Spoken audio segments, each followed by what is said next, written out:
আল্লাহর বান্দি ডাক দিয়া বলে, রে ভাই, ওই যে আমার জানাজার নামাজের সময় সামনের কাতারে দাঁড়াইছিলে, দুই পাশে দুইজন আল্লাহর ওলি ছিল, বুজুর্গ দুইজনের মাঝখানে তুই দাঁড়াইছিলে। মনে মনে তুই ভাবছিলে, তোর বড় ভয় লাগছিল, দুইজন অলির মাঝখানে আমি কাফন ছোঁয়া দাঁড়াইছি। আল্লাহর কাছে ভয়টা বড় পছন্দের হইছে। আল্লাহ তোর এই ভয়টারে কেন্দ্র কইরা দুইজন অলির বরকতে তোর পেছনের জিন্দেগীর সব গুনাহ মাফ কইরা দিয়া আল্লাহ তোর নাম আল্লাহর অলি ডায়েরিতে লিখে নিয়েছে। আজ থেকে তুইও আল্লাহর ওলি, ভয় পাইস না। কাফন ছোঁড়া, এই যে কাফন ছড়ি ছাড়লো, ইবাদত করতে করতে করতে করতে শেষ পর্যন্ত আল্লাহর ওলি হইয়া মরলো। এজন্য মোহতারাম হাজিরিন, মাফ করনে ওয়ালা তো আল্লাহ। মাফ করনে ওয়ালা কে? আল্লাহ। আমরা তো গুনাহ করি, মাফ চাইবো আমরা কার কাছে? আল্লাহর কাছে। তাহলে আওয়াজ দিয়া বলেন, মাফ করে দেওয়া কার গুণ? হাত্তা ইযা আতাউ আলা ওয়াদিন নামলি ক্বালাত নামলাতুন ইয়া আইয়ুহান নামলু দুখুলু মাসাকিনাকুম লা ইয়াহতিমান্নাকুম সুলাইমান ওয়া জুনুদুহু ওয়া হুম লা ইয়াশউরুন ফাতাবাসসামা ضاحكا من قولها وقال رب أوزعني أن أشكر نعمتك التي أنعمت علي وعلى والدي وأن أعمل صالحا ترضاه وأدخلني برحمتك في عبادك الصالحين। এই ছিল 2 নাম্বার ওয়াকিয়া। এটি কি? পয়গম্বর জমিন থেকে বিমান নিয়ে কয় মাইল উপর দিয়ে যে চলে? 9 মাইল। পয়গম্বর বিমান নিয়ে 9 মাইল উপর দিয়া যাইতেছে, আর মরুভূমির বালির উপরে একটা পিঁপড়ার জামাত, পিপিলিকার জামাত। তো ওই পিঁপড়ার জামাতের সর্দারিনী তার জামাতকে লক্ষ্য করে বলতেছে, হে আমার সাথীরা, তোমরা প্রত্যেকেই যার যার গর্তের ভেতরে প্রবেশ করো, কারণ সুলাইমান নবী তার বিশাল সিংহাসন নিয়ে আমাদের উপর দিয়া যাইতেছে। যদি তিনি কোনো কারণে এখানে অবতরণ করে, তাইলে আমরা ওনার সিংহাসনের নিচে পইরা একদম ধ্বংস হয়ে যাব, আর আমরা যে ধ্বংস হয়ে যাব ওয়াহুম লা ইয়াশউরুন, এই জিনিসটা ওরা টেরও পাবে না। এটা তো টের পাওয়ার কথা না। এত বড় সিংহাসনের নিচে একটা পিঁপড়া পইরা মরলে কেমনে টের পাইব? আরে সিংহাসন বাদ দেন না, আপনি যে বাসা থেকে মাহফিল পর্যন্ত আসছেন, আপনার পায়ের নিচে পইরা পিঁপড়া অথবা পিঁপড়ার সমপরিমাণ কত প্রাণী পায়ের নিচে পইরা ধুমরে মুসরায়া, ধুমরায়া মুসরায়া আপনার জুতার আপনার চাপে আপনার পায়ের নিচে পইরা হের মাথা মুতা ভাঙ্গিয়া আর ডিউটি ভাঙ্গিয়া সব আপনার ভাঙ্গিয়া ভাঙ্গিয়া বেড়া জিন্দগির কামি খানো শেষ, এবার রুডো ফিরে সাইডটায় মরতাছে। আপনার তো খবর নাই, আপনি তো মাহফিলে চলে আসছেন। আল্লাহ যদি হাসরের মাঠে এগুলিকে হত্যার কাতারে নিয়ে আসতো, কারণ হেরও তো একটা প্রাণ আছে, যদি আমল নামায় লেখা থাকতো হত্যাকারী তুমি হত্যা করেছ, আর সারা জীবনের ইতিহাসে তুমি 5,000 হত্যা করছো বা 10,000 হত্যা করছো, তাহলে বেহেশতের আর আশা করা গেল না। কিন্তু এটা করবে না আল্লাহ। সুবহানাল্লাহ বলেন। আল্লাহ রাব্বুল আলামিন এটা করবেন না কেন? আল্লাহ ডাক দিয়া বলে, রে বান্দা, রে বান্দি, আমি তোদের প্রতি বড় দয়াশীল। তোমরা রে আমার সৃষ্টি জগতের সেরা জাতি বানায়া দিছি। আমি আল্লাহ তোমাদেরকে আমার সৃষ্টি জগতের সেরা জাতি ঘোষণা দিয়া দিছি, আমার দুনিয়ায় যত মাখলুকাত আছে সমস্ত মাখলুকাতেরা তোমরার খেদমত করবে, সবাই তোমাদের অনুগত্য থাকবে, তোমাদেরকে মাইনা মাইনা চলবে। আর তোমরার দায়িত্ব হলো আমি আল্লাহরে তোমরা মাইনা মাইনা চলবে। সুবহানাল্লাহ। সব মাখলুক তোমরারে মাইনা চলবে, সব মাখলুকের উপরে তোমরারে শ্রেষ্ঠত্ব দান করেছি, সবাই তোমাদের খেদমত করবে। তারারে বানাইছি তোমরার খেদমত করবার লাগিয়া, আর তোমরারে বানাইছি একমাত্র আমি আল্লাহর গোলামি করার জন্য। সুবহানাল্লাহ। এই জন্য মুহতারাম হাজিরিন, যে কথা বলছিলাম পিঁপড়া, এই যে কথাটা বলছি পিঁপড়া, তার জামাতরে লক্ষ্য কইরা একটা ভাষণ দিছে। পিঁপড়ারে ভাষণটা আল্লাহর পয়গাম্বর সুলাইমান আলাইহিস সালাতু ওয়াস সালাম জমিন থেকে 9 মাইল উপরে, 9 মাইল উপরে থাইকা পয়গাম্বর পিঁপড়ার কথাটা শুনছে, বুঝছে। শুধু শুনছে বুঝছে এমনই না, শূন্যা বুঝছে একটা মুস্কি হাসি মারছে, আল্লাহর কাছে 3টা দোয়া করেছে। সুবহানাল্লাহ। একটা পিঁপড়ার কথা 9 মাইল উপর থেকে তিনি শুনলেন, বুঝলেন, আবার মুস্কি একটা হাসি মাইরা আল্লাহর কাছে 3টা দোয়াও করলেন। আমরা শুনিনি পিঁপড়ার কথা, কথা কয়। আরে আমরা শুনি পিঁপড়ার কথা, আপনি পিঁপড়ার কথা 9 মাইল দূর থেকে তো দূরের কথা, আপনার হাতের তালুর মধ্যে যদি একটা পিঁপড়া দেওয়া হয়, আর এটা যদি কানের কাছে নিয়ে আপনি দেওয়া, এরপরও তো আপনি শুনবেন না হ্যাঁ কি কইতাছে, কানের ভিতরে ঢুকাইয়া দিলেও শুনবেন না, আপনি খালি শুনবেন ফরফর ফরফর ফরফর ফরফর আওয়াজ হয়, আর কিচ্ছু শুনবেন না, কিছু বুঝবেন না। কিন্তু পয়গাম্বর পিঁপড়ার কথাও বুঝতো। সুবহানাল্লাহ। এবং যে কোনো প্রাণীকে উনি তার ভাষা বুঝা ওই প্রাণীর সাথে পয়গাম্বর কথা বলতে পারতেন, পয়গাম্বরকে তার মনের অবস্থাটা বুঝাইয়া দিতে পারতেন। সুবহানাল্লাহ। আমার মুহতারাম ভাইয়েরা, আল্লাহর পয়গাম্বর একটা মুচকি হাসি মারছে, মুচকি হাসি, মুচকি হাসিটা দিয়া আল্লাহর কাছে 3টা দোয়া করেছে। 1 নাম্বার দোয়া করলেন, ওগো আমার আল্লাহ,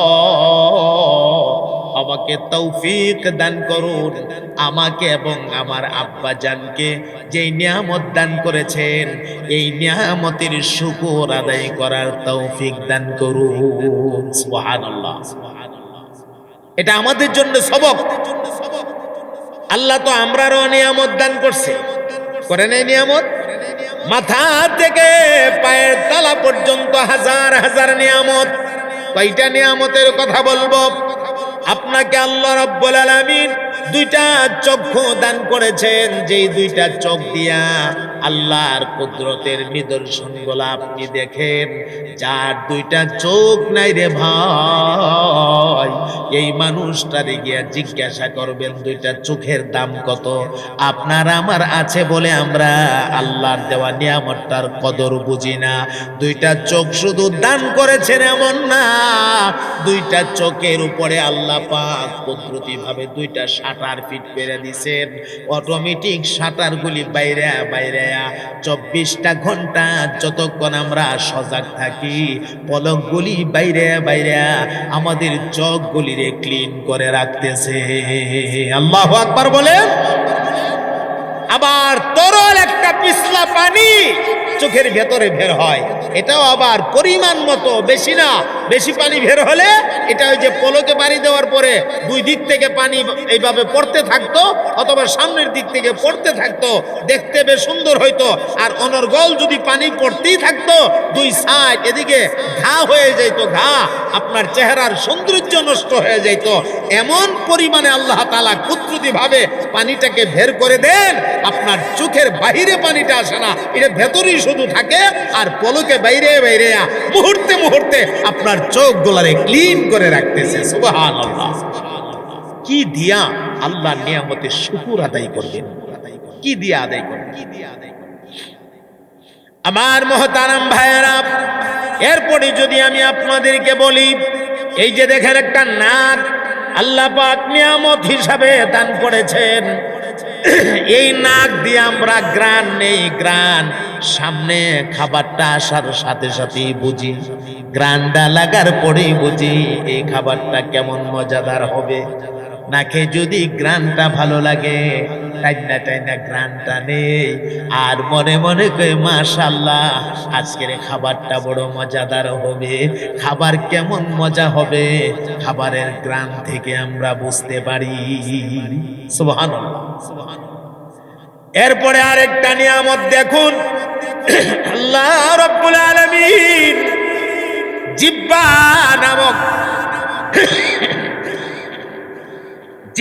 নামক একটা টেস্ট মেশিন আল্লাহ পাক দান করেছেন। জিহ্বা নামক টেস্ট মেশিন, এটার আমি টেস্ট মেশিন বলি। আপনি যে কোনো পরীক্ষা নিরীক্ষা করেন, একটা এক্সরে করেছেন অথবা একটা আলট্রাসোনোগ্রাফি করেছেন, যে কোনো রকমের ব্লাড টেস্ট করেছেন, একটা এসিজি করেছেন, যে কোনো পরীক্ষা আপনি করুন না কেন রিপোর্টটা বের হতে কিছু না কিছু হলো সময় লাগে। কিন্তু আল্লাহ রাব্বুল আলামিন আপনার আমার মুখের ভেতরে এমন একটা টেস্ট মেশিন ফিট করে দিছে গো, আঙ্গুল দিয়ে লাগানি মাত্র রিপোর্ট সাথে সাথে রিপোর্ট বের হতে 1 সেকেন্ড সময়ও লাগে না। সুবহানাল্লাহ। আঙ্গুল দিয়া লাগানি মাত্র জিহ্বা বলে দিতেছে এটা ঝাল, লাগানি মাত্র জিহ্বা বলে দিতেছে এটা টক, লাগানি মাত্র জিহ্বা বলে দিতেছে এটা মিষ্টি, লাগানি মাত্র জিহ্বা বলে দিতেছে এটা ভানসা। কি কুদরত আল্লাহ পাকের। জিহ্বাটা ভেতরে ঘুরতেছে, ভেতর থেকে একটা সরল আওয়াজ বের হয়। এই সরল আওয়াজটা জিহ্বা এবং ভেতরে ছোট্ট আরেকটা ছেড়ে আলা জিহ্বা কয়। এরপরে সামনের 2 ঠোঁট, এরপরে দাঁতের মারি, দাঁতের আগা, এই মাঝখানে আসা আমাদের মুখের যে খালি জায়গাটা, খোলা জায়গাটা, ভেতর থেকে সরল আওয়াজটা বের হইয়া এই খোলা জায়গার মধ্যে আইসা এটা একটা কথা, একটা শব্দের আকার, এও সাধারণ শব্দ না, একটা কথার আকার ধারণ কইরা আমাদের 2 ঠোঁটের মাঝখান দিয়ে বের হয়ে যায়। সুবহানাল্লাহ। ভেতর থেকে কিন্তু কথাটা বাইর না, ভেতর থেকে শুধু একটা সরল আওয়াজ বের হয়, সোজা আওয়াজ, যেমন বে বো বে, ইজ্জতের একটা আওয়াজ বাইর হয় ভিতর থেকে। বে বে কইলে আপনি কিতা কইছেন, কিতা বুঝুনের কি আছে? আর তুমি বুঝার কায়দা আছে? বুঝার কায়দা নাই। আল্লাহ কো বান্দা তোমার মৃত্যু থেকে বে ভু পে পু সরল আওয়াজ যদি বাইরিত, একজন আরেকজনের সাথে দেখা হইলে একজন হইলে বো, আরেকজন হইলে বো, বুঝলা না, কিচ্ছু বুঝলা না, একজনের মনের ভাব আরেকজনরে বুঝাইতে পারলা না। আমি মহান আল্লাহ তোমাকে কথা বলার যোগ্যতা দিয়েছি। চিৎকার দিয়া কন্যা সুবহানাল্লাহ। আর রহমান আল্লামাল কুরআন খালাকাল ইনসান আল্লামাহুল বায়ান। উনি তো হচ্ছে তোমাদের রহমান, আল্লামাহুল বায়ান, যিনি তোমরারে বায়ান শিক্ষা দিয়েছে, যিনি তোমরারে কথা বলার যোগ্যতা দিয়েছে। এই সরল আওয়াজটা বের হইয়া মুখের খালি জায়গাতে আইসা জিহ্বায় বাইরাইয়া, এরপরে 2 ঠোঁটে বাইরাইয়া, এরপরে দাঁতের মারি, গুড়া এবং দাঁতের আগা সব মিলাইয়া, কোনো সময় জিহ্বা ডান দিকে বাড়ি মারে কোনো শব্দ স্পষ্ট করার জন্য, জিহ্বা বাম দিকে বাড়ি মারে কোনো শব্দকে স্পষ্ট করার জন্য, জিহ্বা উপরের তালুতে বাড়ি মারে কোন সময় বইল লাগে ভেতরের দিকে বাড়ি মারে, কোন সময় জিহ্বা দাঁতের গোড়াতে বাড়ি মারে, কোন সময় জিহ্বা দাঁতের আগাতে বাড়ি মারে। এই কইরা কইরা তোমার মুখ থেকে একটা শব্দ বের হয়, এটা একটা কথা রূপ ধারণ করে, এটা একটা কথা হয়, এটা একটা আলফাজ হয়। চিৎকার দিয়ে বলেন না সুবহানাল্লাহ। কি কুদরত আল্লাহ পাকের। এই জায়গাটার ভিতরে আমরা কথাগুলা রেডি হইতেছে, আবার একটার উপর একটা ক্ষয়ের মতো পটপট পটপট করে বাইরিতেছে, আটকাও না। সুবহানাল্লাহ। আল্লাহ কহে মানুষ তোদের মাঝে মাঝে মাঝে কিছু মানুষকে আমি বানায়া তৈরি রাখছি, তোর মতো মুখ ওই লোকটারও আছে। তুই কথা বলতে পারিস, ওই লোকটা কথা বলতে পারে না, আছে না? আপনার যেমন জিহ্বা আছে ওই লোকেরও আছে। আপনার যেমন 32টা দাঁত আছে, ওই লোকেরও 32টা দাঁত আছে, সব আছে, 2টা ঠোঁট আছে, সব আছে, থাকা সত্ত্বেও বেচারা কথা বলতে পারে। আপনি কথা বলতে পারেন, তাহলে বলুন এই নিয়ামতটা কার দেওয়া নিয়ামত? বলেন বলেন, কার দেওয়া নিয়ামত? আল্লাহর দেওয়া নিয়ামত। সুবহানাল্লাহ। আল্লাহ ডাক দিয়া বলেন, রে বান্দা, আমি তোরে নিয়ামত দান করছি, কোন নিয়ামতই ছোট না। এই যে 2টা হাত যদি আল্লাহ না দিতেন তাহলে কি পরিস্থিতি হইতো? যার 2টা হাত নাই তারে জিজ্ঞাসা করেন, অথবা একবার মনে মনে ভাইবা দেখেন, যদি হাত না থাকতো কি করলেন হইলে, কেমনি কি করলেন? সুবহানাল্লাহ। খাইলেন কেমনে, ধরলেন কেমনে? হাত দিছে, আবার মাথার মধ্যে আঙ্গুল দিয়া দিছে 5টা, তাও আবার 5টা আঙ্গুল এক সমান না, এক একটারে এক এক সাইজ কইরা দিছে। এমন সুন্দর সাইজ আল্লাহ কইরা দিছে, আলগা আলগা 5টা আঙ্গুল, কিন্তু আঙ্গুলগুলি যখন একসাথে না জমা করেন, সবগুলি আঙ্গুলের মাথা একসাথে জমা হয়ে যায়। সুবহানাল্লাহ। এই যে ছড়ায়া রইছে, আইনা জমাইছেন, সব মাথা একসাথে জমা হয়ে গেছে, সব একসাথে। এখন লুকমা ধরতে আর কোনো অসুবিধা নাই। আঙ্গুল যদি সব সমান সমান থাকতো, তাহলে লুকমা ধরলে আঙ্গুল একটা টুকরো নাকে দা, একটা টুকরো মুখে দা, একটা গেল গালে দা। খাওয়ানোর আমরা মিলাইয়া খাইতে পারলাম না। আল্লাহ, কিভাবে আমরা আল্লাহর শুকরিয়া আদায় করব? এই যে সুন্দর করে চেয়ার আইসা বসছি, পায়ের গোড়ালিতে একটা বাঙ্গা আছে, হাঁটুতে একটা বাঙ্গা আছে, এরপরে আবার কোমরে একটা বাঙ্গা আছে। এই লম্বা মানুষটা আল্লাহ জায়গা জায়গা জায়গা জায়গা জোড়া দিয়া ভাঙ্গা দিয়া দিছে। এই বাঙ্গা বুঙ্গা যদি না দিত তাহলে তো সোজা হয়ে থাকলো। এই হাতটাও দেখেন না, এখানেও কতলা জোড়া, আঙ্গুলের গাইডে জোড়া, আবার এখানেও এক জোড়া, আবার এখানেও এক জোড়া, আবার গুড়াত নিয়ে দিছে আরেক জোড়া। এই জোড়া যারা যদি না থাকতো তাহলে এটা এমনি রডের মতো এমনি সোজা হয়ে থাকলো। ভাত খাইলেন কেমনে? এমনি খেউদা ধরে দিলা, খেউদা ধরেও তো নিজে খাইতে পারলেন না, একজনটা একজন খাওয়াই ধরলেন। খাওয়াইলেন এমনি খেউদা যে খাওয়াইলেন, ইতে হবে আরেকজনের দোষ চর্চা করা। খুব মনে রাখবেন কথাটা, আরেকজনের দোষ চর্চা করা, দোষ বর্ণনা করা, এটার নামই গীবত। এটা ছোট গুনাহ না, এটা বড় গুনাহ। পরকালে ওই লোকের কাছ থেকে আপনাকে মাফ নিতে হবে। ওই লোকের কাছ থেকে মাফ না নেওয়া পর্যন্ত আল্লাহ তাআলা আপনাকে মাফ করবেন। আল্লাহ আপনাকে মাফ দিবে না। এটা কিন্তু বান্দার হক, হাক্কুল ইবাদ, এটা বান্দার হক, এটা মনে রাখতে হবে। আমার মুহতারাম ভাইয়েরা, আল্লাহর পয়গম্বর ডাক দিয়ে কয়, আমার কি হলো হুদহুদ আমি দেখতেছি না।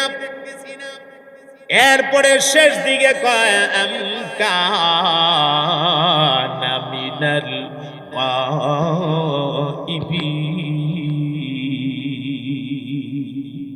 নাকি হুদহুদ আমার কাছে না বললা কোথাও চলে গেল। অনেক খোঁজাখুঁজির পরে যখন দেখে যে না, আসলে আমি আসি ঠিকই, হুদহুদ মনে হয় নাই, আর আমি দেখতেছি তো ঠিকই, হুদহুদ তো আমার নজরে পড়ে না। অনেক গবেষণা করার পর, যাচাই বাছাই করার পর উনি যখন দেখলেন যে আসলে হুদহুদ নাই, তখন তিনি বললেন, হুদহুদ আমার কাছে না বললে চলে গেল, আচ্ছা ঠিক আছে, আমার কাছে যখন ফিরে আসবে তিনি প্রথম রায়টা ঘোষণা করলেন। হ্যাঁ, হুদহুদের উপরে প্রথম রায়টা ঘোষণা করলেন, লা উআযিবান্নাহু আযাবান শাদীদা, হুদহুদকে আমি শক্ত আযাব দেব। হুদহুদ আমার কাছে আসার পরে আমি তার ডানা ডোনা ঠ্যাং টুং যা আছে সব টান্না ছিঁড়ে ফেলবো। 2 নাম্বার রায় ঘোষণা দিলেন, আউলা আযবাহান্নাহু, অথবা আমি তারে ডাইরেক্ট জবাই করে ফেলবো। রাগ হইয়া কইতাছে, সিরালামু টান্না জবাই করে লামু, শেষ কান্দা কর, আউলা ইয়াতিয়ান্নি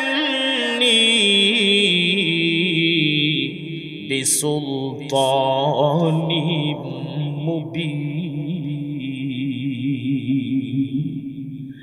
আল্লাহর পয়গম্বর ডাক দিয়া কয়, রে সাথীরা, হুদহুদ যদি আমার কাছে আসার পরে অনুপস্থিত থাকার উপযুক্ত কারণ দর্শাইতে পারে, কেন উপস্থিত ছিল না, যদি উপযুক্ত কোনো কারণ দর্শাইতে পারে আমি তারে মাফ করে দেব, মাফ। ওই যে রাগ করে দুইটা রায় দিছে, সিরা ফালামু, জবাই কইরা ফালামু। আবার ডাক দিয়া কয় উপযুক্ত প্রমাণ দিতে পারলে আমি মাফ কইরা দেব। সুবহানাল্লাহ। এটাই হলো আল্লাহ পাকের গুণ। ওই যে দেখুন না, পবিত্র কোরআনে বিভিন্ন জায়গায় আসছে, হে বান্দা আমার কথা মানুষ না, উল্টা পাল্টা চলস। এ বান্দা উল্টা পাল্টা চলার কারণে আমি আল্লাহ তোর জন্য আমার কঠিন জাহান্নাম বানায় রাখছি, আগুনে ফালাইয়া দেব, আগুনে ফুইরা ফালামো তোরে, সাবধান হয়ে যা। কোন জায়গায় আল্লাহ আযাবুন আলিম বলছে, কোন জায়গায় আল্লাহ আযাবুন আজিম বলছে। বিভিন্ন জায়গায় বিভিন্ন ভাবে তার বান্দাদেরকে সতর্ক করেছে। আবার এক জায়গায় ডাক দিয়া কো বান্দা অনেক কঠিন কথা তোরে কয়া ফেলাইছি, তোরে আগুন দিয়া ফুইরা ফেলামু। আমি তোরে আগুন দিয়া ফুরবার লাগি বানাইছি না রে বান্দা, আমি তোরে বানাইছি বড় মোহাব্বত কইরা, তুই আমার কাছে মাপ চা। ভুল কইরা ফালাইছস তো ফালাইছস, কি আর করবে, আমার কাছে মাপ চা। একবার আমারে আল্লাহ আল্লাহ কইয়া ডাক মার। একবার যদি আমারে তুই আল্লাহ আল্লাহ বইলা ডাক মাইরা চোখ থেকে একটা ফোঁটা পানিটা যদি ছাইরা দিতে পারোস রে বান্দা, আমি তোর মহান আল্লাহ তোরে কথা দিলাম, আমারে আল্লাহ বলে ডাক দিতে দেরি হবে, আমি মহান আল্লাহ তোরে মাফের ঘোষণা দিয়ে দিতে একটা মুহূর্ত দেরি হবে না। সুবহানাল্লাহ। আমি জানি তুই অপরাধ করবে, এটা আমার জানা আছে। ইনসান তো নিসওয়ান থেকে ভুল তোর দ্বারা হবেই, আমি জানি তুই ভুল করবে, তোর দ্বারা ভুল হবেই হবে। নিজেরে ঠিক রাখতে পারবে না, শয়তানের ওয়াসওয়াসায় পইরা তুই ভুল কইরা ফেলাইবে, এটা আমি জানি। এ বান্দা ভুল কইরা তুই নৈরাশ হয়ে যাইস না, আমার রহমতের সাগরটা অনেক বড়। قل يا عبادي الذين أسرفوا على أنفسهم لا تقنطوا من رحمة الله إن الله يغفر الذنوب جميعا إنه هو الغفور الرحيم। আল্লাহ ডাক দিয়া বলেন, ওরে বান্দা নফসের উপর তুই জুলুম কইরা ফেলাইছস, নিজের প্রতি নিজে জুলুম কইরা ফেলাইছস, নৈরাশ হয়ে যাইস না। আয় আয় আমার রহমতি বরকতি কোলে আয়, আমার আল্লাহ কইয়া ডাক মার, আমার রহমতের দরজায় সারেন্ডার হয়ে যা। তুই যদি আমার রহমতের দরজায় সারেন্ডার হয়ে যেতে পারোস, আমার রহমতের দরজায় যদি নিজের রুজু করে দিতে পারোস, আমি তোর মহান আল্লাহ তোরে কথা দিলাম, ওয়াগফির লাকুম যুনুবাকুম, আমি আল্লাহ তোর জিন্দেগীর সবগুলি গুনাহ মাফ করে দেব। সুবহানাল্লাহ। মহান আল্লাহ হচ্ছেন, সেই রহমানই হচ্ছেন আমাদের মহান আল্লাহ, সেই রহমানই হচ্ছেন আমাদের মহান আল্লাহ, যার কুদরতি দিলটা দয়া দিয়া ভরা, দয়া দিয়া ভরা। সুবহানাল্লাহ। মুহতারাম হাজিরিন, সামনের কথাগুলি আমরা শোনার জন্য দিলটার একটু তৈয়ার করি, মহাব্বতের আওয়াজে জবান ছাইরা দিয়া, একজন জবান বন্ধ রাখবেন না, আওয়াজটা যতটুকু দেওয়া যা আওয়াজটা ছাইরা আল্লাহর মহাব্বত কলিজায় জায়গা দিয়া মহাব্বতের সাথে কয়েক মর্তবা জিকির করেন, আল্লাহ আল্লাহ আল্লাহ আল্লাহ আল্লাহ আল্লাহ আল্লাহ আল্লাহ আল্লাহ আল্লাহ আল্লাহ আল্লাহ আল্লাহ আল্লাহ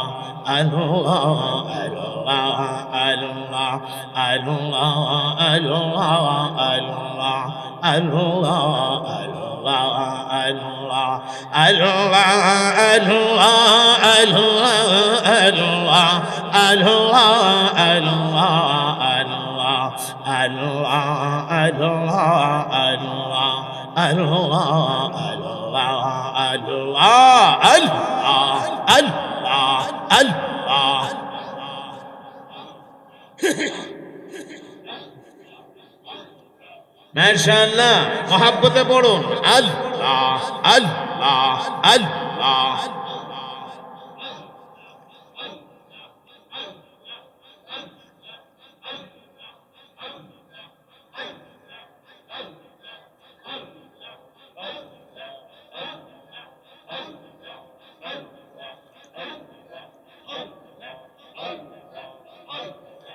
Allah Allah Allah Allah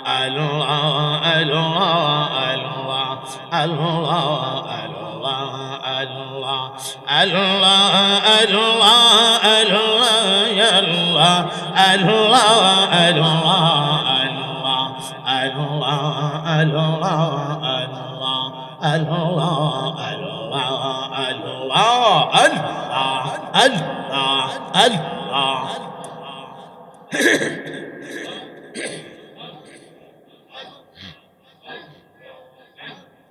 Allah Allah Allah la ilaha illallah la ilaha illallah la ilaha illallah Muhammadur রাসূলুল্লাহ। পড়ুন সাল্লাল্লাহু। আল্লাহ বলেন, বান্দা আমার রহমতের দরজায় ফিরে আ, আমার কাছে মাফ চা, আমি তোর মাফ করে দিলাম। সুবহানাল্লাহ। মাফ করে দেওয়া এটা আল্লাহর পক্ষের বিধান। কত বড় বড় অপরাধীদেরকে আল্লাহ মাফ করেছে। অনেকগুলো নজির আছে, একটা নজির আপনাদেরকে শোনাই, সংক্ষেপে শোনাই কথাটা, কারণ আমাদের সামনে অনেক কথা। বনি ইসরাইলের এক ব্যক্তি কাফন চুরি করে। কি চুরি করত?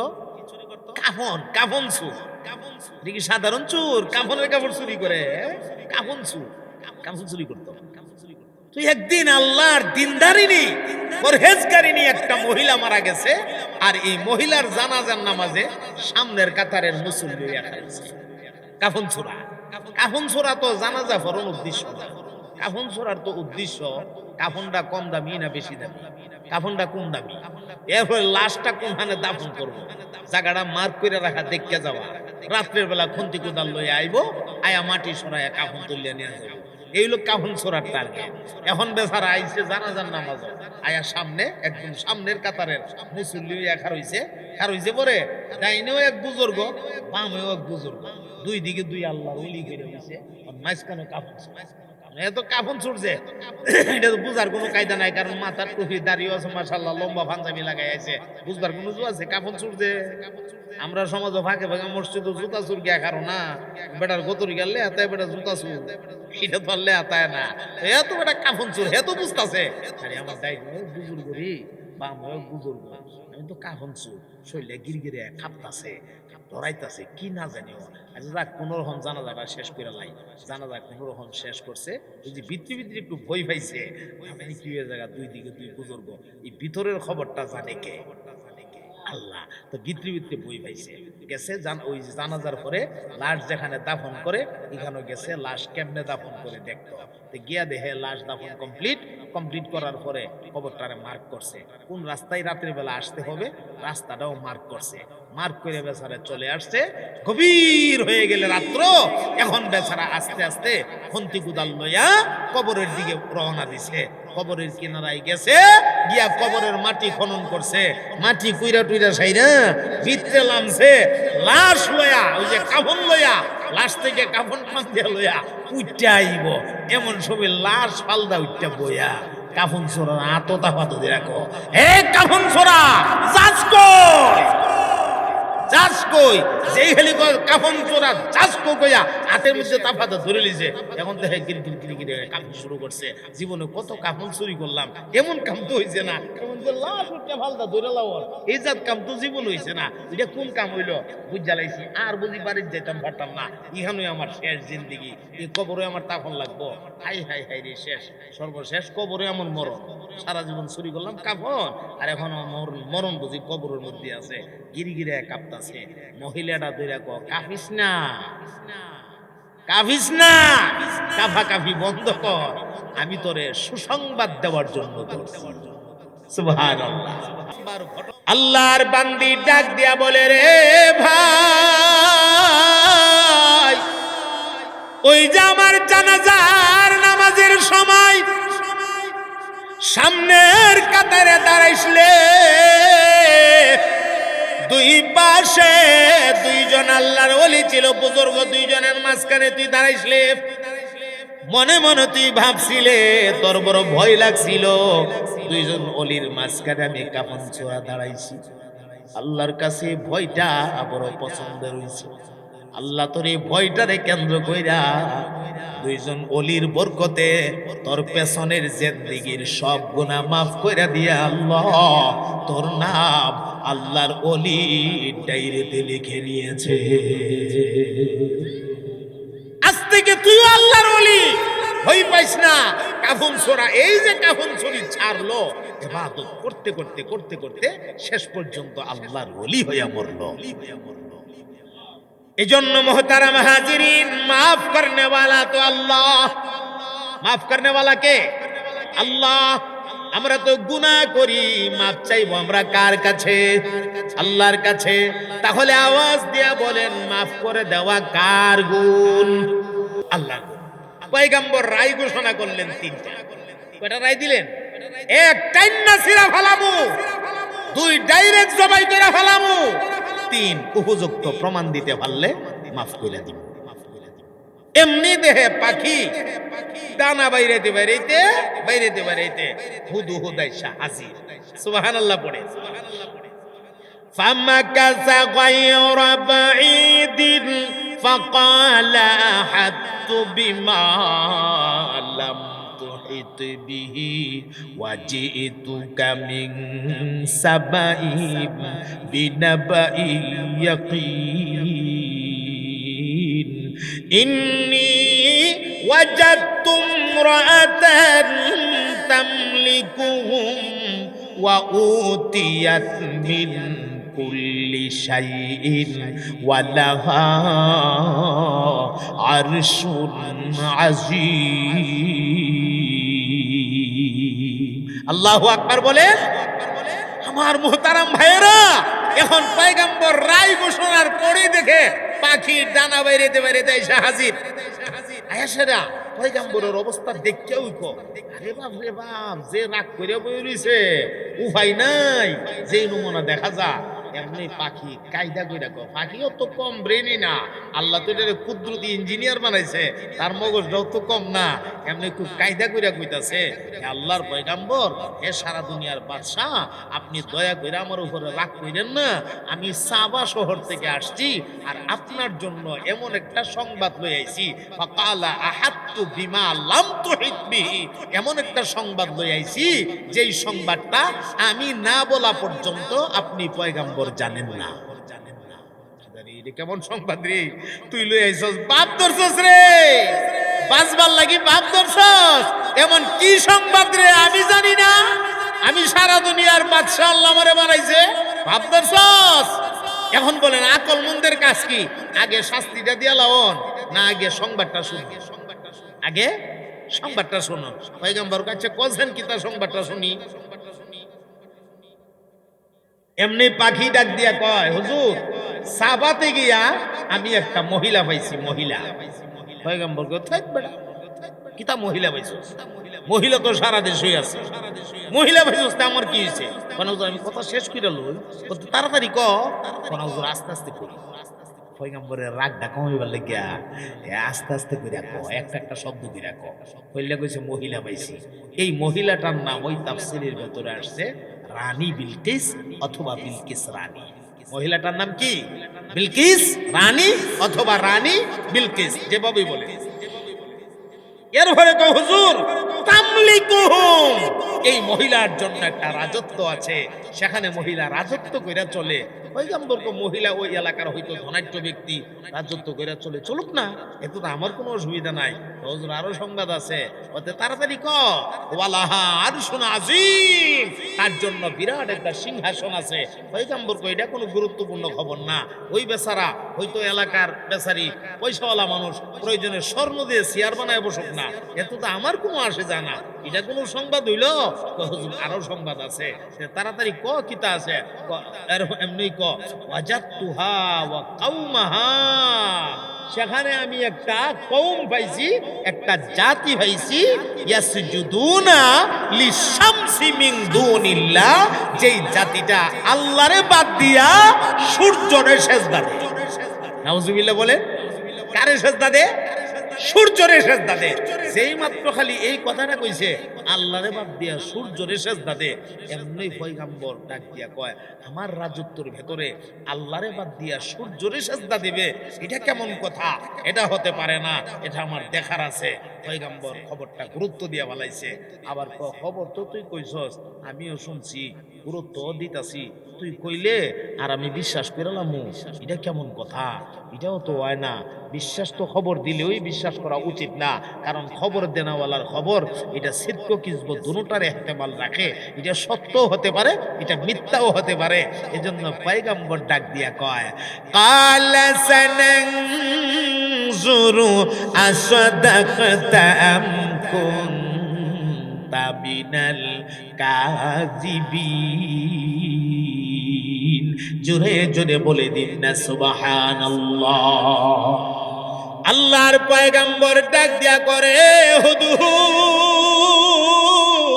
সানানজুরু, আমি লক্ষ্য করব, আমি দেখব, আমি পরীক্ষা করব, আসাদাকতা, তুই কি সত্যবাদী, আম কুনতা মিনাল কাযিবিন, নাকি তুই মিথ্যাবাদী, আমি তোরে পরীক্ষা করব। বলে কেমনে পরীক্ষা করব? ইজহাব বিকিতাবি হাযা ফালকি ইলাইহিম সুম্মা তাওয়াল্লা আনহুম ফানজুর মাযা ইয়ারজিউন। আমি একটা চিঠি লিখে দেই, আমার হাতের লেখা চিঠিখানা নিয়ে যাইবা, এই চিঠিখানা রানী বিলকিসের সামনে নিয়ে ছাইরা দিবা। ছাইরা দেওয়ার পরে এই চিঠি পাইয়া রানী বিলকিস কোন ধরনের মন্তব্য করলো, এই মন্তব্যটা শুননা জাইনা বুঝা তারপরে আমার কাছে আইসা আমারে শোনাইবা। এখন হুদহুদ পয়গম্বরের চিঠি ঠোঁটের আগায় লইয়া আবার ডানা বাইরিয়া সাবার দিকে রওনা দিছে। সাবা গিয়া দেখে রানী বিরাট একটা মিটিং এর মধ্যে বসছে, বিশাল একটা মাজমা মিটিং। মিটিং এর মাঝখানে রানীর বরাবর চিঠিটা ছেড়ে দিছে। ছাইরা দেওয়া মাত্রই রানী চিঠিটারে হাতে উঠাইছে। চিঠিটা হাতে উঠাইয়াই ক ইয়া আইয়ুহাল মালাউ ইন্নী উলকিয়া ইলাইয়া কিতাবুন কারীম। ক্বালাত ইয়া আইয়ুহাল মালাউ ইন্নী উলকিয়া ইলাইয়া কিতাবুন কারীম। রানী ডাক দিয়া কয়, হে আমার সাথীরা, আমি একটা সম্মানিত চিঠি হস্তগত হয়েছে। সুবহানাল্লাহ পড়েন। কি চিঠি? সম্মানিত চিঠি। সাথীরা ডাক দিয়া বললেন, ও রানী বিলকিস, এই সম্মানিত চিঠি কোত্থেকে আসছে, কোন জায়গা থেকে আসছে? এমনি রানী ডাক দিয়া কয়, ইন্নাহু মিন সুলাইমানা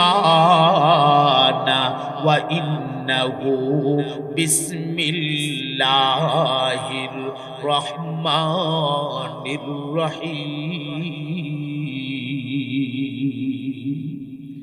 রানী ডাক দিয়া কয়, রে সাথীরা,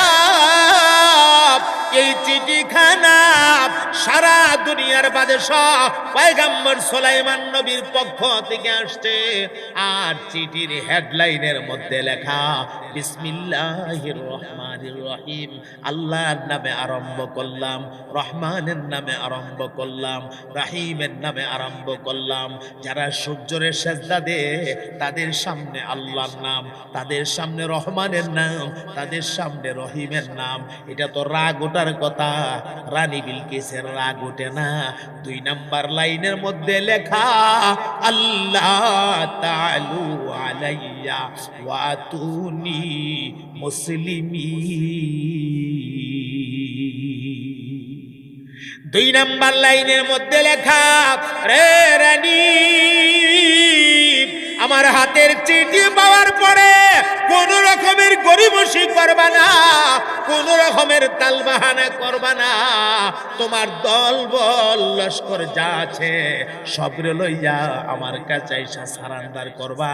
চাইও সাবধান, কোন রকমের তালবাহানা কিন্তু কইরো না, কোন তালবাহানা আমার কাছে মঞ্জুর হবে না।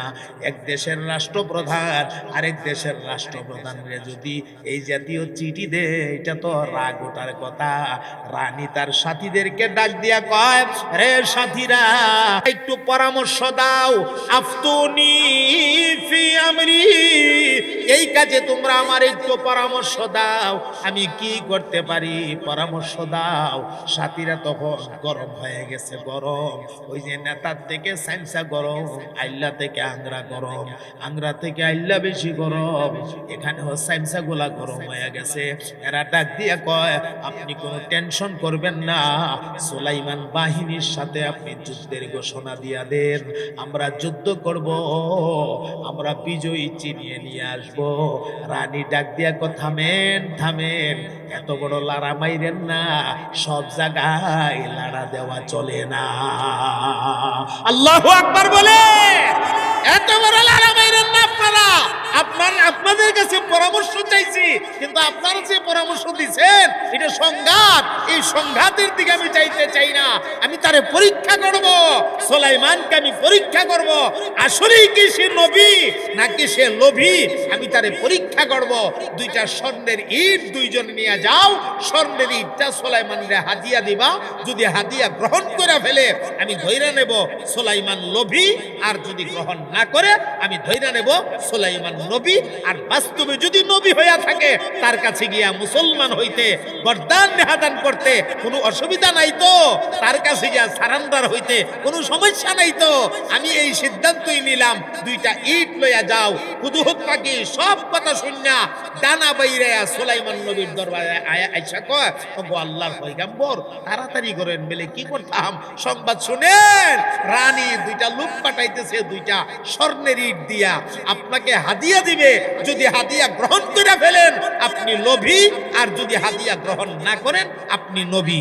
এখন সিদ্ধান্ত কি নিবেন এটা আপনার বিষয়। পয়গম্বর সাথে সাথে জিন্নাতদেরকে ডাক দিছে, তাইকে অর্ডার করছে, পৃথিবীর কোন জায়গাতে কাঁচা স্বর্ণ আছে স্বর্ণ নিয়ে আসো, আমার রাজমহলে যেই দিকটা ওরা আইসা ঢুকবে এই রাস্তায় আমার রাজমহল থেকে 3 ফরসক জায়গা, 1 ফরসকে 9 মাইল, 3 ফরসকে 1 ফরসকে 3 মাইল, 3 ফরসকে 3 তিরিকা 9 মাইল, 9 মাইল জায়গা স্বর্ণ দিয়া একটা বিশ্ব রোড বানায়। 9 মাইল জায়গা স্বর্ণ দিয়ে কি বানাও, একটা বিশ্ব রোড বানায়। এখন যারা 2টা স্বর্ণের ইট লই আইতাছে, এরা যদি আয়া দেহে বেটার দেশ স্বর্ণের বিশ্ব রোড, আবার বিশ্ব রোডের মধ্যে গরু বাইন্দা ধরে রাখছে, ছাগল বাইন্দা ধরে রাখছে, গরু এলে দাইতাছে, ছাগলে ছানাইতাছে, তারি বেটার দেশে যদি স্বর্ণের কোনো দামই নাই, এই বেটার দ্বারা আমরা 2টা স্বর্ণ ইট লই আইছি, বেটার দেশে যদি স্বর্ণ দা রাস্তা বানাইতে রাখছে মাইলের মাইল, শরম দেওয়ান লাগবো না, আপনি শরম পাই লইব, শরম পাই লইব। ঘটনাটা এমনই হয়েছে, এরা 2টা স্বর্ণের ইট লই আইছে, আইসের রাস্তা দিয়ে আডে, একজন আরেকজন লোক কিরি ঘটনা কিরি, এটা রাস্তার যেমন স্বর্ণ স্বর্ণ লাগে, আরেকজনকে স্বর্ণ স্বর্ণ লাগে বুঝি, 100% স্বর্ণ। আর আমরা পরীক্ষা করে দেখি কোন স্বর্ণটা বালা, আমরাটা বালা না রাস্তারটা বালা। এরা তো ফুইরা টুইরা ইট বানাইছে, আর এটা তো ডাইরেক্ট কাঁচা, তো নিচে যখন ফালাইছে, ফালানি পরে দেখে এরার স্বর্ণের চাইতে রাস্তার স্বর্ণ 1000 গুণ বেশি বালা। ওইটা লইয়া যাইবার কেমন রে, লো ফালাই দিয়ে এমনি যাই, লো ফালাই দেই এমনি যাই। কারণ এই বেটার কাছে দুইটা ইটের কি মূল্য আছে? বেটার দেশো মাইলের মাইল স্বর্ণের রাস্তা, লো ফালাই দেয়। আবার ফালাইয়া যে দিবে, যদি কোনোদিন হেরা দুইজনে একসাথে, আর যদি কয় যে একটু হাদিয়া পাঠাইছিলাম, হাদিয়াটা পাইছিলেন নি, তখন কি উপাইব? থাকবো দরবারের কাম নাই, এক কাম করি এই লইয়া ওই যাই। আচ্ছা একটু সরম পাইলে, একটু লজ্জা পাইলে ফামুনে যাওয়ার কি করুম? লজ্জাটা কেমন লজ্জা, সামনে গিয়া হারবে শরীরটা পুরো বাইঙ্গা দিছে দিয়া সেরা কি লজ্জার ছুটে কথা কইতে পারে না। আল্লাহর পয়গাম্বর, এই যে সারা দুনিয়ার বাদশাহ, আপনার কাছে আমাদের রানী একটু হাদিয়া আপনার জন্য পাঠাইছে, হাদিয়া পাঠাইছে কয়া করে শরীরটা বাইঙ্গা বাইঙ্গা দিতেছে। পয়গাম্বর এটাকে বুঝছি, হাদিয়া আমার লাগতো না। আতানি আল্লাহু খাইরুম মিম্মা আতাকুম, তোমরা আমারে যা দিতেছো এর চাইতে 1000 গুণ বেশি নিয়ামত আল্লাহ তাআলা আমারে দিয়া রাখছে। তাফরাহুন, যাও যাও যাও, এগুলো লইয়া তোমরা চলে যাও, আমার এগুলি লাগতো না, যাও লইয়া যাও গা। এই কথা বলার সাথে সাথে এমনি এরা উঠে একটা দৌড় দিছে, তাড়াতাড়ি দৌড় দিয়ে বেটা যে ফিডা দিছে না, তাড়াতাড়ি দৌড় দে, বেটা তো ফিডনের দরকার। যে আমার কাছে দুইটা স্বর্ণের ইট লই আইছস, দেখছস না রাস্তা দাইতে আইছস, যে কি রূপ দাইতে আইছস, তোরা বুঝলে না? বেটা যে ফিডা দিছে না, ওইটা দৌড় দে, এক দৌড়ে গিয়া রানীর কাছে। আচ্ছা বলেন তো পয়গাম্বর পরীক্ষা পাস করছে না ফেল করছে? পাস করছে।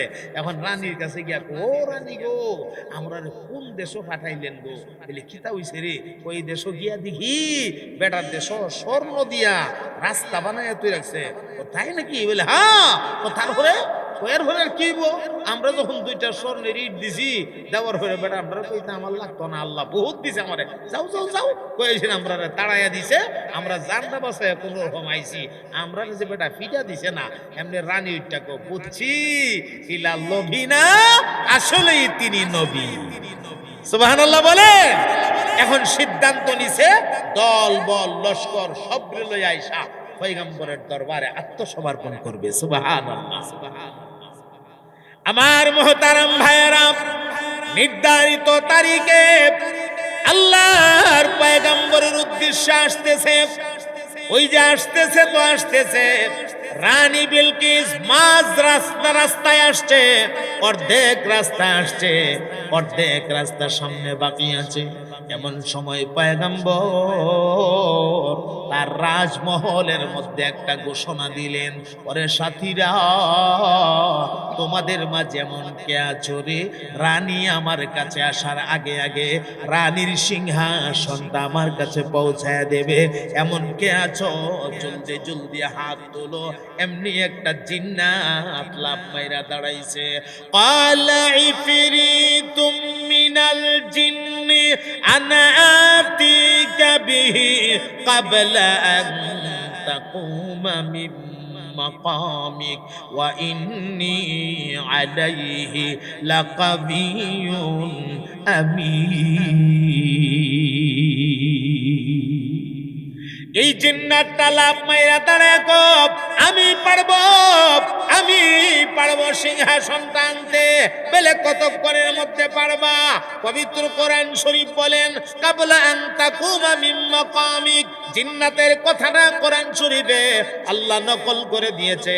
জিন্নাতটা ডাক দিয়া কয়, আপনি যে বসা আছেন ওগো পয়গম্বর, আপনি বসা থেকে দাঁড়াইতে যতক্ষণ সময় লাগে, ততক্ষণ সময়ের ভেতরে রানীর সিংহাসন আপনার দরবারে আমি পৌঁছায় দেব। বসা থেকে দাঁড়াইতে যতক্ষণ লাগে, অতক্ষণের ভেতরে সিংহাসন আমি পৌঁছায় দেব। আর পয়গম্বর ডাক দিয়া কয়, না না, এত টাইম আমার কাছে নাই, এত টাইম নাই, আরো তাড়াতাড়ি কেউ পারবানি। আল্লাহ যেই মাত্র বলছে আরো তাড়াতাড়ি পারবানি, এমনি একজন হক্কানি আলেম বুজুর্গ মানুষ ছিলেন। একটা আল্লাহওয়ালার দাম কত, কান লাগাইয়া শুনেন। একজন আলেম হক্কানি আল্লাহওয়ালা সিংহাসন থেকে লাফ মাইরা দাঁড়ায় দাঁড়ায়া গেছে, উনি দাঁড়ায় গো হুজুর ইনশাআল্লাহ আমি আরো তাড়াতাড়ি আনতে পারবো। এই মিয়া চিন্তা ভাবনা করে কথা কয়ো। জিন্নাত বলছে কথা, তার কথার মধ্যে কিছুটা যুক্তি আছে, কারণ জিন্নাত বিদ্যুৎ গতিতে চলে, বিদ্যুৎ গতিতে সে চলতে পারে। 2 নাম্বার হলো ইচ্ছা করলে এখান থেকে হাতটা লম্বা করে বাড়ায়া দিয়া খাবলা মারে ওখান থেকে টান দিয়ে না ফালায়া দিতে পারে। তার কথার মধ্যে কিছুটা যুক্তি আছে। জিন্নাত কিন্তু বলছে বসা থেকে দাঁড়াইতে যতক্ষণ লাগে অতক্ষণের ভেতরে হাজির করে দিবে। তুমি কি আরো তাড়াতাড়ি পারবা? বলে হ্যাঁ আমি পারবো। কেমনে পারবা? কতক্ষণের ভেতরে পারবা? এমনি সে আলেম বুজুর্গ ডাক দিয়া গো হুজুর আমি পারবো গো, কাবলা আইয়ার তাদ্দা ইলাইকা তরফুকা, আপনার চোখের একটা পলক মারতে যতক্ষণ লাগে, আপনার চোখের পলক মারতে মারতে রানীর সিংহাসন আপনার দরবারে আমি পৌঁছায়া দেব। এখানে আমাদের বুঝার বিষয়, আল্লাহ ওয়ালা একজন বুজুর্গর দাম কত গো ভাই, তাকায় দেখেন একজন বুজুর্গর দাম কত। আল্লাহর ওলি ডাক দিয়ে কয় হাযা মিন ফাযলি রাব্বি, এটা আমার কোনো বাহাদুরি না, এটা আমার রবের বাহাদুরি, রবের বাহাদুরি। তবে হ্যাঁ আমি আমার রবের সাথে এমন সম্পর্ক কইরা রাখছি, আমার মালিকের সাথে এমন সম্পর্ক আমি কইরা রাখছি গো, আমার মালিক রে যদি আমি কোনো কথা বলি আমি বলতে দেরি হয়, আর আমার মালিক আমার কথাটা বাস্তবায়ন করতে দেরি হয় না। এদিকে কথা বলতেছে, পয়গম্বর তাকায় দেখে সিংহাসন সামনে হাজির, সিংহাসন সামনে হাজির। আমার মুহতারাম ভাইয়েরা, আজকে আমরা এই সবকটাই শুধু নিয়ে যাব যে একজন বুজুর্গ, একজন আল্লাহওয়ালা আল্লাহ তাআলার সাথে যদি সম্পর্ক গভীর করতে পারে, তখন এই বুজুর্গের কলব আল্লাহ তাআলার কুদরতি কলবের সাথে একটা গভীর তাল্লুক হয়ে যায়। তখন বুজুর্গ দিল থেকে যেই জিনিসটা খেয়াল পেশ করে আল্লাহ তাআলা এটা বাস্তবায়ন করে দেয়। সুবহানাল্লাহ। এখন প্রশ্ন, বুজুর্গ হওয়ার জন্য কি হক্কানি আলেম হওয়া লাগবে? আলেম ছাড়া কি বুজুর্গ হওয়া যায় না? এটা একটা প্রশ্ন হয়তো থাইকা যা। আমরা মনে করি যারা বড় আলেম এরাই বুজুর্গ হতে পারবে, আলেম ছাড়া কেউ বুজুর্গ হতে পারবে না বা অলি হতে পারবে না। আপনি যদি এমন কোনো চিন্তা করেন, এই চিন্তাটা আপনার ভুল। আমার ভাই, একজন আলেম যেমন আল্লাহওয়ালা হতে পারে, আপনি আলেম না, আপনিও আল্লাহওয়ালা হতে পারেন।